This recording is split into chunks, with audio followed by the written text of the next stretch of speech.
Assalamualaikum warahmatullahi wabarakatuh. Rahayu, sagung dumadi. Sedulur-sedulurku kabeh, ing punggi mawon panjenengan mirsani video meniko. Mugi-mugi Gusti Allah Subhanahu wa Ta'ala tansah paring rahmat, hidayah, soho kawarasan dumating kita sedoyo. Amin ya Rabbal alamin. Sugeng rawuh ing channel Mbah Karjo, papan pados pencerahan, babakan kawruh kasampurnan, utawi ingkang asring kita sebut pitutur luhur, ingkang ada dasar kebijaksanaan leluhur Jawa lan ajaran Islam ingkang sejati. Ilmu ma'rifatullah, syafaat Nabi Muhammad sallallahu alaihi wasallam. Sedulur-sedulurku ingkang kucintai, hari ini kita akan membahas sebuah topik yang jujur saja ora lumrah ngomong ke bab syafaat.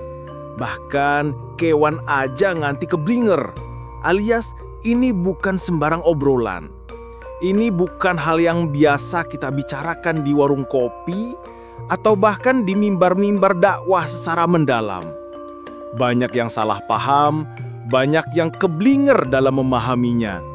Kita akan menyelami konsep syafaat Nabi Muhammad sallallahu alaihi wasallam dari sudut pandang yang lebih esoteris, lebih mendalam, sebagaimana diwariskan oleh para leluhur kita yang sinatrio pinandito, yakni mereka yang kesatria jiwanya dan bijaksana dalam ilmunya. Ilmu ma'rifatullah, syafaat Nabi Muhammad sallallahu alaihi wasallam bukan tiket, tapi jalan suci. Bagi sebagian besar masyarakat, khususnya di Jawa, konsep syafaat ini seringkali disederhanakan menjadi semacam tiket selamat di akhirat. Seolah-olah kita hanya perlu menanti, berbekal cinta kepada Nabi, lalu kelak di hari kiamat, tiket itu akan diuangkan menjadi keselamatan. Benarkah sesederhana itu? Para leluhur Jawa yang arif, yang menyelami kedalaman spiritual, memandang syafaat bukan sebagai barang jadi yang tinggal ditunggu atau diklaim. Bukan. Mereka melihatnya sebagai sebuah jalan, sebuah laku yang harus ditempuh. Dan jalan itu, sedulur-sedulur, memiliki nama yang agung, yakni ilmu ma'rifatullah. Inilah bagi mereka warisan sejati, mutiara tersembunyi yang menjadi inti dari syafaat itu sendiri. Maka pertanyaan besarnya adalah, bagaimana kita menempuh jalan ini? Apa itu ilmu ma'rifatullah yang menjadi jembatan syafaat? Sangkan paraning dumadi, gerbang menuju ma'rifat. Filsafat Jawa sejak dahulu kala mengajarkan kita untuk selalu bertanya. Bertanya pada diri sendiri, pada semesta, pada eksistensi. Pertanyaan fundamental itu adalah sangkan paraning dumati. Dari mana asal-usul segala yang ada, dan kemana tujuan akhirnya? Bukan hanya tentang asal-usul manusia saja, tapi juga alam semesta, hidup, dan segala isinya. Pertanyaan eksistensial ini, sedulur, bukanlah untuk dijawab dengan hafalan di bangku sekolah atau di majelis taklim semata. Bukan sekedar teoritis, tidak. Pertanyaan ini haruslah dilakoni, harus dijalani, harus dihayati, diselami sampai ke akar-akarnya dalam setiap tarikan nafas kita. Ini adalah perjalanan batin, sebuah pencarian jati diri yang sejati. Nah, laku pencarian asal-usul inilah yang dalam terminologi Islam kita kenal sebagai ma'rifatullah, mengenal Allah. Mengenalnya bukan hanya dengan akal, bukan hanya dengan hafalan sifat-sifatnya, tapi dengan rasa, dengan batin, sampai menyatu dalam kesadaran kita bahwa dialah sumber dari segala sumber. Disinilah peran syafaat Nabi Muhammad SAW menemukan maknanya yang mendalam. Dalam perspektif ini, syafaat adalah izin spiritual atau izin dari Allah Subhanahu wa Ta'ala yang diberikan melalui perantaran Nabi Muhammad SAW agar kita mampu menjalani laku ma'rifatullah ini. Nabi Muhammad SAW telah membukakan jalan itu bagi kita. Beliau telah menunjukkan sangkan kita, asal kita adalah Allah yang Maha Esa. Dan paran kita, tujuan akhir kita adalah kembali kepadanya dengan keadaan jiwa yang tenang dan ridho. Beliau adalah penunjuk jalan pulang. Manunggaling Kaulo Gusti, bukan fisik tapi kesadaran tinggi. Sedulur-sedulur, ada sebuah konsep yang sangat terkenal dalam spiritualitas Jawa yang seringkali disalahpahami, bahkan sampai keblinger, jauh dari makna aslinya. Konsep itu adalah manunggaling Kaulo Gusti, bersatunya hamba dan Tuhan. Banyak yang keliru menafsirkan ini sebagai peleburan jasmani, bahwa kita bisa menjadi Tuhan secara fisik, atau bahkan meleburkan wujud kita dan Tuhan. Ini adalah kesalahan yang fatal, sebuah keblinger yang bisa menjerumuskan pada kesesatan akidah. Na'udzubillah min dalik. Para filosof Jawa yang mumpuni seperti Ronggo Worsito menjelaskan dengan sangat gamblang. Beliau mengatakan manunggal itu bukanlah penyatuan wujud fisik, melainkan sebuah penyatuan kesadaran. Ia memberikan perumpamaan yang indah dan mudah kita pahami, seperti lautan dan ombak. Ombak kita tahu tidak akan pernah benar-benar menjadi lautan itu sendiri dalam wujudnya. Ia adalah ombak. Namun, ombak menyadari sepenuhnya bahwa dirinya itu adalah manifestasi, bagian yang tak terpisahkan dari lautan. Kekuatannya berasal dari kekuatan lautan. Gerakannya diatur oleh lautan, dan ia tahu kemana ia akan kembali, lebur dalam gelombang lautan yang lebih luas. Inilah hakikat manunggal dalam ma'rifatullah, sebuah kesadaran tertinggi, sebuah kesadaran bahwa kita ini dumati, terbentuk, diciptakan. Kita ada karena kehendaknya, kita bergerak dalam kuasanya, dan pada akhirnya kita akan kembali padanya. Kesadaran inilah yang membebaskan kita, membuat kita mardika, merdeka, bebas dari segala ilusi ego, dari segala nafsu yang menyesatkan, yang membuat kita merasa memiliki kekuatan sendiri, merasa bisa berdiri sendiri, merasa bisa hidup tanpa dia. Ketika kesadaran ini telah merasuk, hati akan menjadi lapang, jiwa akan menjadi tenang. Kita tidak lagi terombang-ambing oleh gelombang dunia, karena kita tahu siapa sumber kekuatan kita. Syafaat, jembatan menuju eling lan waspodo. Lalu, sedulurku, di mana sebenarnya peran syafaat Nabi Muhammad SAW dalam seluruh perjalanan spiritual ini?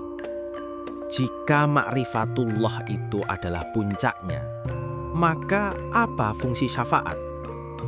Dalam simbolisme Jawa, Nabi Muhammad SAW digambarkan sebagai jembatan, atau yang sering kita sebut Shirathul Mustaqim. Beliau adalah jembatan yang menyeberangkan manusia dari keadaan keblinger, yaitu keadaan tersesat dalam ilusi ego, dalam kegelapan nafsu, dalam kesenangan dunia yang fana, menuju keadaan eling dan waspada. Eling berarti selalu ingat kepada Tuhan, selalu ingat akan asal-usul dan tujuan kita. Waspada berarti selalu hati-hati, sadar akan setiap langkah, setiap ucapan, setiap perbuatan, karena semua itu ada di bawah pengawasannya dan semuanya akan kembali kepadanya. Warisan agung yang beliau tinggalkan untuk kita, Al-Quran, Sunnah, dan teladan hidup beliau yang sempurna ini bukanlah sekedar ajaran di atas kertas. Ini adalah petunjuk atau pitutur yang sangat berharga untuk kita meniti jembatan itu. Pitutur itulah sedulur hakikat dari ilmu ma'rifatullah itu sendiri. Dengan mengamalkan petunjuk itu, dengan mengikuti jalan yang telah beliau bentangkan, kita sebenarnya secara aktif tengah menjalani proses penyelamatan diri.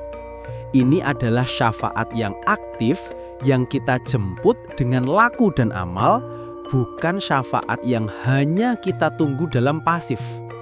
Kita membangun jembatan itu dalam hati dan jiwa kita sendiri dengan petunjuk dari Sang Guru Agung, Nabi Muhammad Sallallahu Alaihi Wasallam. Memayu Hayuning Bawono, buah syafaat yang membumi. Dan yang paling indah sedulur-sedulur, syafaat yang aktif, yang terwujud dalam laku ma'rifatullah ini, tidak berhenti hanya pada keselamatan personal semata. Filsafat Jawa yang luhur mengajarkan kita sebuah misi yang lebih besar. Memayu Hayuning Bawono, memperindah keindahan dunia, melestarikan keharmonisan alam semesta. Seseorang yang telah menyadari sangkan parannya, yang telah menyatu dalam kesadaran dengan kehendak Tuhan, tidak akan mungkin menjadi perusak. Mustahil. Hatinya yang telah eleng dan waspada akan menuntunnya untuk menjadi rahmat bagi semesta. Rahmatan lil alamin.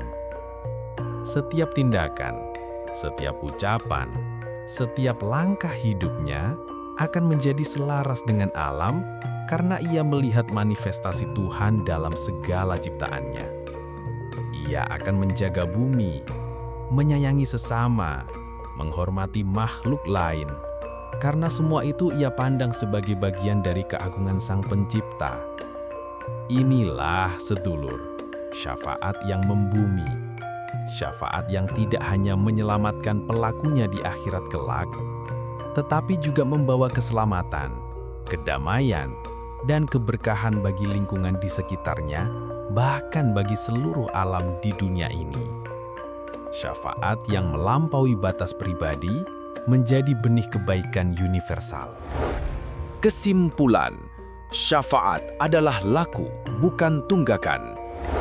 Jadi sedulur-sedulurku, kesimpulannya adalah syafaat itu adalah laku, sebuah perjalanan, sebuah upaya, bukan sekadar tunggakan yang bisa kita tagih di kemudian hari. Bagi orang Jawa yang benar-benar memahami kedalaman spiritual, menunggu syafaat dengan pasif tanpa upaya adalah sebuah laku yang salah. Ibarat seorang petani yang hanya menengadahkan tangan berdoa untuk panen melimpah, tetapi ia tidak mau membajak sawahnya, tidak mau menanam benih, tidak mau merawat tanamannya. Apakah panen itu akan datang? Tentu tidak. Warisan terbesar yang diberikan Kanjeng Nabi Muhammad SAW kepada kita adalah benih ilmu ma'rifatullah. Itulah bibit kebaikan, bibit kesadaran ilahi. Dan syafaat itu sendiri adalah izinnya, restunya, agar kita mampu menanam benih itu di ladang hati kita. Maka tugas kita adalah membajak sawah hati kita, membersihkannya dari kotoran nafsu dan kesombongan. Kemudian menanam benih ilmu ma'rifatullah itu dengan mengamalkan ilmu dan berbuat amal kebaikan.